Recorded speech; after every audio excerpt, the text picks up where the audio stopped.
দেবী আদ্যাশক্তির আদেশ অনুসারে ব্রহ্মদেব আরম্ভ করেন বিশ্ব সংসার সৃষ্টি করতে, কিন্তু বহু চেষ্টাতেও তিনি সক্ষম হচ্ছিলেন না এই সংসারের শীতলতাকে দূর করে প্রাণের সঞ্চার ঘটাতে।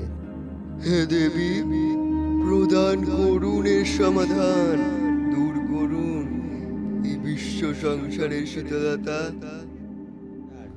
করলাম দূরে শীতলতা, এ ব্রহ্মা হবে এবারের প্রাণ সঞ্চার। সূর্য আমি করি তব ভক্তি, দাও মোরে অনন্ত শক্তি।